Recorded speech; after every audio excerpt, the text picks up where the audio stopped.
আজকের আয়োজনের শুরুটা করব কিংবদন্তি একজন মানুষকে জন্মদিনের শুভেচ্ছা জানিয়ে, যার কলমের ছোঁয়ায় বাংলাদেশের ইতিহাস, প্রকৃতি আর প্রেম জীবন্ত হয়ে ধরা দিয়েছে, যার কলম থেকে নিঃসৃত হয়েছে হাজার হাজার কালজয়ী গান। তিনি আর কেউ নন, আমাদের কিংবদন্তি গীতিকার, চলচ্চিত্র পরিচালক, প্রযোজক এবং কালজয়ী স্রষ্টা গাজী মাজহারুল আনোয়ার। এক জীবনে একাধিক মাধ্যমে দ্যুতি ছড়িয়েছেন এই মানুষটি। জন্মদিনে গাজী মাজহারুল আনোয়ারের স্মৃতির প্রতি রইল আমাদের শ্রদ্ধা। আমি কারো জন্যে পথ চেয়ে রব, আমার হৃদয়। বাংলাদেশের সাংস্কৃতিক অঙ্গনের এক উজ্জ্বল নক্ষত্রের নাম গাজী মাজহারুল আনোয়ার। তার কলমের ছোঁয়ায় বাংলাদেশের ইতিহাস, প্রকৃতি আর প্রেম যেমন জীবন্ত হয়ে ধরা দিয়েছে, তেমনি গানের এই কারিগর আমাদের শিখিয়েছেন কিভাবে সুরের ভাষায় প্রকাশ করতে হয় দেশপ্রেম। 1943 সালের 22 ফেব্রুয়ারি কুমিল্লার দাউদকান্দি উপজেলার তালেশ্বর গ্রামে জন্মগ্রহণ করেন গাজী মাজহারুল আনোয়ার। 1964 সাল থেকে তিনি তৎকালীন রেডিও পাকিস্তানে গান লেখা শুরু করেন। এক জীবনে গাজী মাজহারুল আনোয়ারের রচিত গানের সংখ্যা 20,000-এরও বেশি। তার গানে যেমন উঠে এসেছে মুক্তিযুদ্ধ, দেশপ্রেম, প্রকৃতি ও জীবনবোধ, তেমনি এসেছে প্রেম, বিরহ, স্নেহ ও অনুভূতির কথা।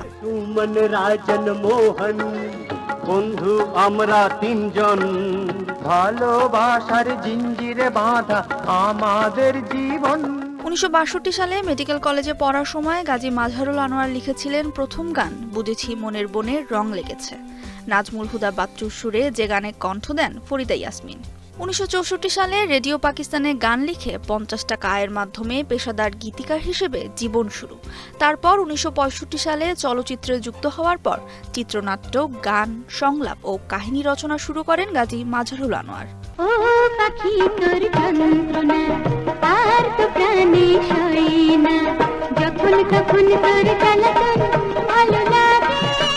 1971 সালের মহান মুক্তিযুদ্ধের সময় তার লেখা গানগুলো রণাঙ্গনে সাহস জুগিয়েছে বীর মুক্তিযোদ্ধাদের। তার গানগুলো তখন মুক্তিযোদ্ধাদের রক্তে যে উন্মাদনা সৃষ্টি করেছিল তা আজও আমাদের করে শিহরিত। বিবিসির জরিপে সর্বকালের সেরা 20 বাংলা গানের মধ্যে 3টি গানের রচয়িতা গাজী মাজহারুল আনোয়ার। মহান মুক্তিযুদ্ধে বিশেষ অবদানের জন্য 1972 সালে পেয়েছেন রাষ্ট্রপতি স্বর্ণপদক। একাধিক জাতীয় চলচ্চিত্র পুরস্কারের পাশাপাশি শিল্পে অসামান্য অবদানে 2002 সালে গাজী মাজহারুল আনোয়ার ভূষিত হন 21 পদকে। এরপর 2021 সালে ভূষিত হন স্বাধীনতা পুরস্কারেও।